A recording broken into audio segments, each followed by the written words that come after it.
warahmatullahi wabarakatuh. Perkenalkan, nama saya Hafizul Biri dari kelas 12 MIPA 5 dengan nomor absen 10. Di sini saya ingin menjelaskan tentang iptek terhadap negara. Bagi kalian yang tidak mengetahui apa artinya iptek terhadap negara, iptek itu merupakan ilmu pengetahuan teknologi. Jadi ilmu pengetahuan teknologi terhadap negara. Sebelumnya puji syukur kami ucapkan kehadirat Allah Subhanahu wa taala atas segala rahmatnya sehingga makalah ini dapat tersusun sampai dengan selesai. Tidak lupa kami mengucapkan terima kasih terhadap bantuan dari pihak-pihak yang telah berkontribusi dengan memberikan sumbangan baik pikiran maupun materinya.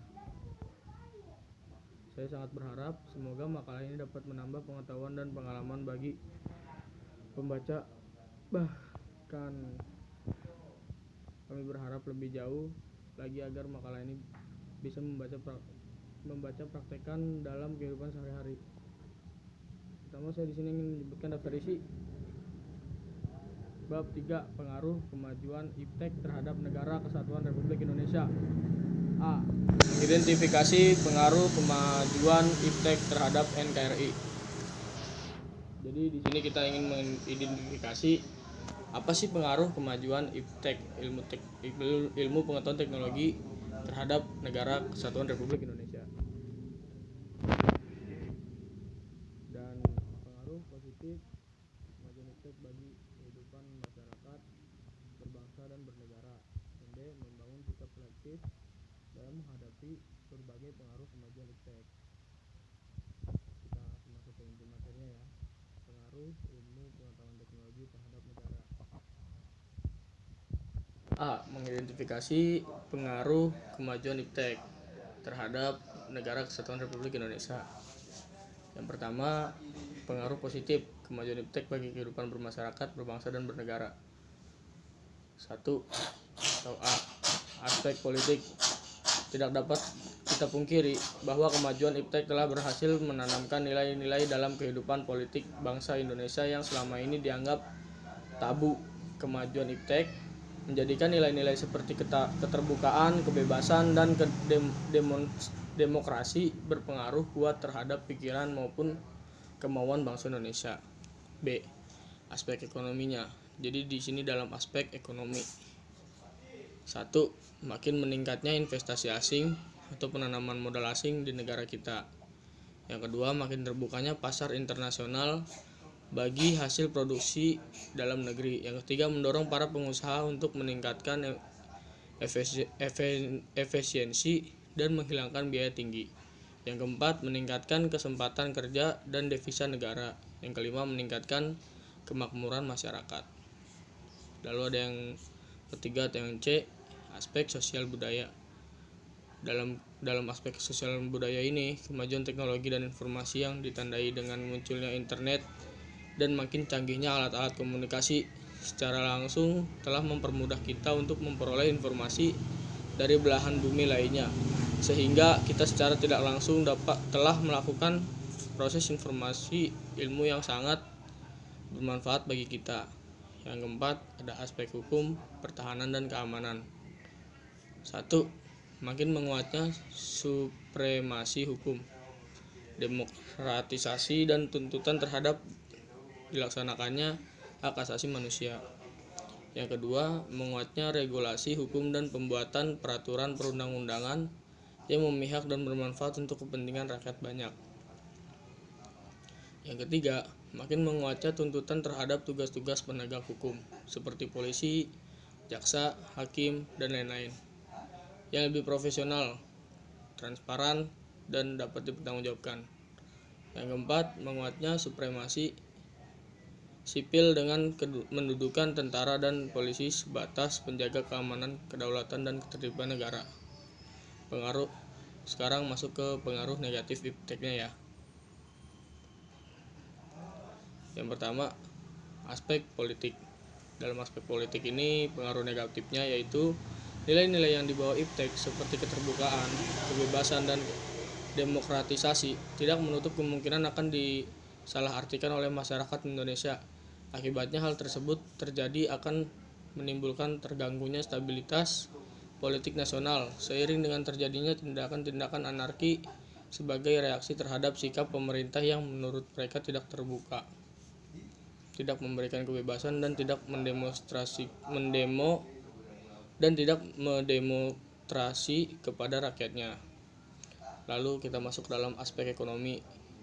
Yang pertama, Indonesia akan dibanjiri oleh barang-barang dari luar negeri seiring dengan adanya perdagangan bebas yang tidak mengenal adanya batas-batas negara. Hal ini mengakibatkan makin terdesaknya barang-barang lokal terutama yang tradisional karena kalah bersaing dengan barang-barang luar negeri. Yang kedua, cepat atau lambat, perekonomian negara kita akan dikuasai oleh pihak asing. Seiring dengan makin mudahnya orang-orang asing menanamkan modal di Indonesia, yang pada akhirnya mereka dapat mendikte atau menekan pemerintah atau bangsa kita. Dengan demikian bangsa kita akan dijajah secara ekonomi oleh negara investor. Yang ketiga, akan timbulnya kesenjangan sosial yang tajam sebagai akibat dari adanya persaingan bebas. Lalu ada aspek hukum, pertahanan, dan keamanan. Dampak negatif yang ditimbulkan dari kemajuan iptek dalam aspek ini adalah tindakan anarkis dari masyarakat yang dapat mengganggu stabilitas nasional, ketahanan nasional, bahkan persatuan dan kesatuan bangsa. Baiklah, sekarang kita masuk ke materi membangun sikap selektif dalam menghadapi berbagai pengaruh kemajuan iptek. A. Sikap selektif terhadap pengaruh kemajuan iptek di bidang politik. Ada 4 hal yang selalu dikedepankan pada saat ini dalam bidang politik, yaitu demokratisasi, kebebasan, keterbukaan, dan hak asasi manusia. Keempat hal tersebut oleh negara-negara adidaya Amerika Serikat dan sekutunya dijadikan standar atau acuan bagi negara-negara lainnya yang tergolong sebagai negara berkembang. Untuk mencapai hal tersebut, bangsa Indonesia harus segera mewujudkan hal-hal sebagai berikut. Yang satu, mengembangkan demokratisasi dalam segala bidang. Kedua, mengaktifkan masyarakat sipil dalam arena politik. Ketiga, mengadakan reformasi lembaga-lembaga politik agar menjalankan fungsi dan perannya secara baik dan benar. Keempat, memperkuat kepercayaan rakyat dengan cara menegakkan pemerintahan yang bersih dan berwibawa. Yang kelima, menegakkan supremasi hukum, memperkuat posisi Indonesia dalam kancah politik internasional. B. Sikap selektif terhadap pengaruh kemajuan iptek di bidang ekonomi. Pertama, sistem ekonomi dikembangkan untuk memperkuat produksi domestik untuk pasar dalam negeri sehingga memperkuat perekonomian rakyat. Kedua, pertanian dijadikan prioritas utama karena mayoritas penduduk Indonesia bermata pencarian sebagai petani. Yang ketiga, industri haruslah menggunakan bahan baku dari dalam negeri sehingga tidak bergantung impor dan dari luar negeri. Keempat, diadakan perekonomian yang berorientasi pada kesejahteraan rakyat. Artinya segala sesuatu yang menguasai hajat hidup orang banyak haruslah bersifat murah dan terjangkau. Yang kelima, tidak bergantung pada badan-badan multilateral seperti pada IMF, Bank Dunia, dan WTO. Yang keenam, mempererat kerjasama dengan sesama negara berkembang untuk bersama-sama menghadapi kepentingan negara-negara maju. C. Sikap selektif terhadap pengaruh kemajuan iptek di bidang sosial budaya. Yang pertama, terbuka terhadap inovasi dan perubahan.